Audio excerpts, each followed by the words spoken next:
Nicholas Daraj asks about Austrian economics and objectivism. First question is how compatible they are. And I'd say very compatible. I don't really see the problem there. As far as just economics, I see like zero contradictions, no problem at all. Austrian economics basically means like the good economics, the true economics. It's like where the good ideas are. And I'm not aware of objectivism having any problem with it. There are some ideas that are a bit outside of economics proper that are more of an issue. So the next question is Austrian econ rooted in utilitarianism, and does it have to be? So that's one of the issues. But I would say it's not rooted in it, and it doesn't have to be. Like, you can study economics without even thinking about utilitarianism. Like the logic of supply and demand and business cycles and whatever else, how inflation works. Those kinds of things do not depend on your view on utilitarianism. And those kinds of things are what are primary to Austrian economics. They want to understand money, credit, trade, etc., and how that stuff works. So anything else they say is like secondary, and you could still take the economics without the other stuff, basically. And for their other stuff, it's generally pretty good. It's not perfect, but it's more compatible with objectivism than most things. So Nicholas says he sees a big overlap, and he fails to see why they should not be compatible. And his understanding is Rand and Mises thought so as well, except for praxeology that he doesn't know much about. So yes, I agree. Rand and Mises liked each other. They didn't see the incompatibility. I'm not sure where this idea of an incompatibility is coming from. I am unaware of anyone I would consider a good objectivist who dislikes Austrian economics or Mises. I'm not aware of that being like a thing. I don't know why people think there's some big conflict. I know that a lot of Mises fans dislike Rand, but not vice versa, as far as I know. And I think the reason a lot of Mises fans don't like Rand is just a lot of people in general are not on board with objectivism. Like, I don't think it's anything special about Mises that makes them dislike Rand more than other people. I think that they dislike Rand less than other groups do in general.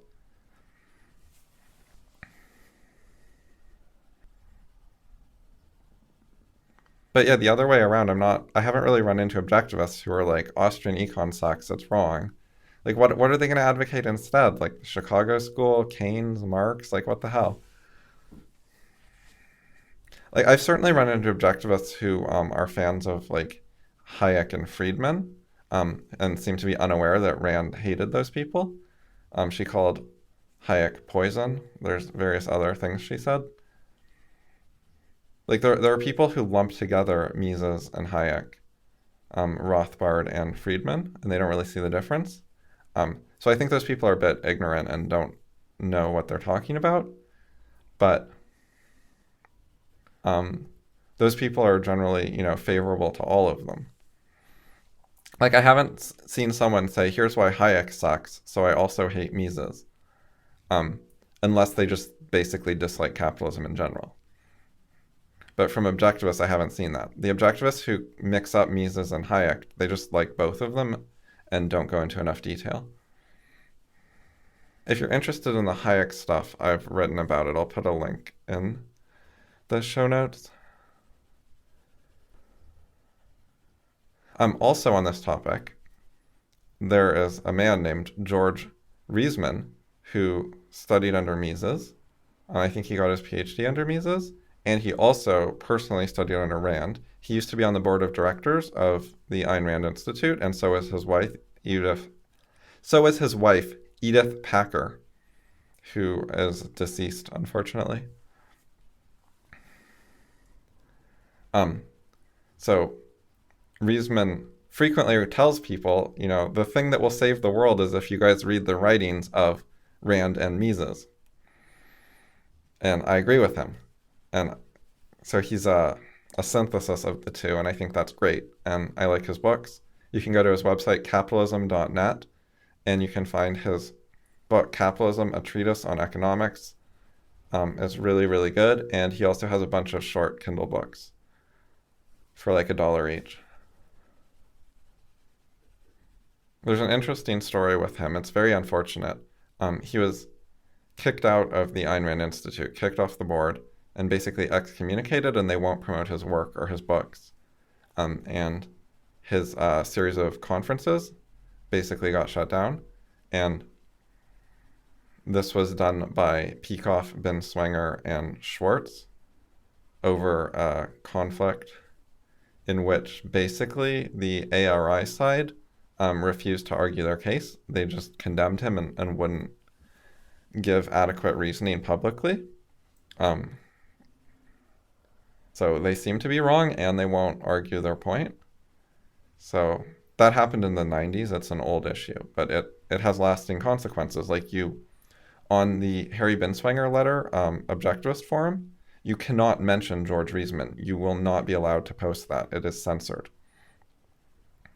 And because of this attitude, people find out he exists late or never. It's harder to run into his work. I probably would have read his books like 5 years earlier than I did, if not for this extreme hostility to objectivism, just even mentioning that he exists. I've spoken with him a little over email, and I found him reasonable and helpful. And I've read some archived material about the old conflict, and I thought he was in the right. That's my best judgment. And he didn't even do much. It was so stupid and petty. Like, he questioned whether it was a good use of money to send Binswanger and Schwartz across the country to teach a small number of people for a few months and get paid a large amount of money. And he thought that there were already people living on the other side of the country who knew enough to teach it and would do it more cheaply. So they could get like a good enough course for a lot less money. So he suggested that, and that's kind of what he got fucked for. So that seems stupid. And also in line with all of this, I do not have a high opinion of ARI today, or of Peikoff or Binswanger or Schwartz. You can see my blog post about why Binswanger banned me from his forum for disagreeing with him about Popper and some other things. And I have some criticisms of Peikoff. A good place to find these actually is go to my blog and click on list all posts on the left sidebar after the recent posts, and then search for Charles II. And if you look at my open letter to him, I link a lot of this stuff.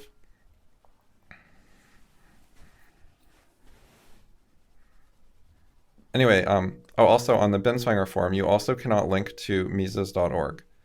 You're just not allowed to link there. They're too evil or something. And I do think there are things wrong with that site. Like there are strains of anti-Semitism, and the Mises Institute is more of a Rothbard Institute than an actual Mises Institute, which is somewhat similar, and they like Mises and they know Mises stuff, but they also like Rothbard, and Rothbard had some bad ideas that Mises did not have, including some anti-Semitism and some stuff about children being property and fetuses being trespassers who the mother has the right to abort. Like, never mind the issue of whether it's a person, just the fetus is a trespasser and they won't leave, so you can just kill them. Like, there's ridiculous, stupid ideas like that.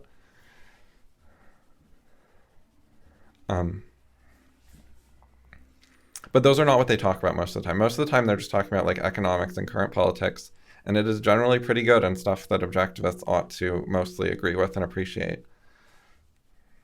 And you cannot link to that site. But on the other hand, you can link to the New York Times, the Huffington Post, and to Nate Silver and various other evil things. And Binswanger will even link those evil things himself and read them. And he hates Mises.org, but he can read Nate Silver and get fooled by his bullshit predictions. So there's something really wrong there.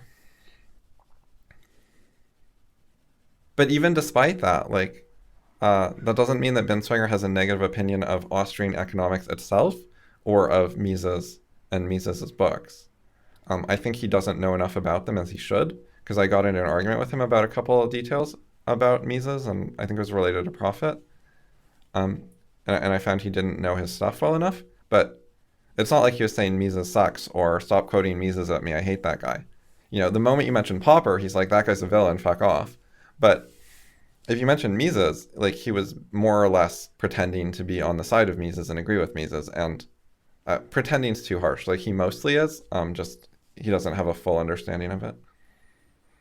So even the guy who won't allow you to link Mises.org, I think, sees Austrian economics as compatible with objectivism and generally good. So as far as a couple other issues, the epistemology of Mises is different than the objectivist one. I haven't studied it a lot. It has some Popperian elements in it,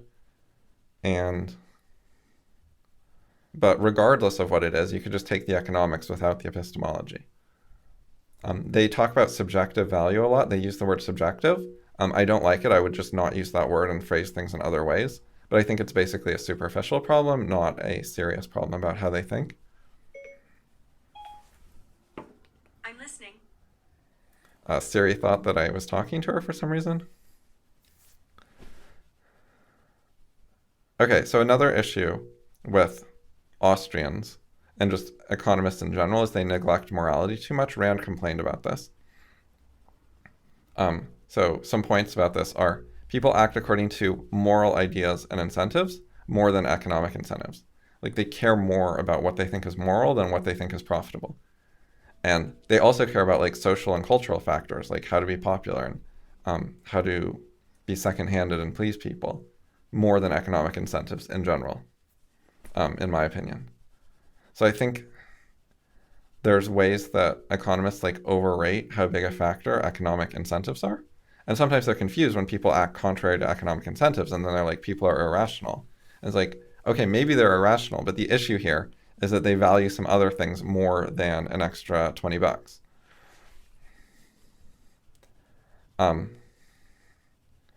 So there's some issues there, but there's no, like, huge issues. I highly recommend Mises. I think he's great, and I think an objectivist can learn a ton from him. And I think you can learn more than just economics from him. I think Mises writing about classical liberalism is really good. I really like his book called Liberalism in the Classical Tradition. And I also particularly liked The Anti-Capitalistic Mentality, where he talks about the psychology of why people dislike capitalism. Those two are shorter books, so they're easier to read. They're not as dense with, like, a bunch of economics, but I liked them. I think they're good.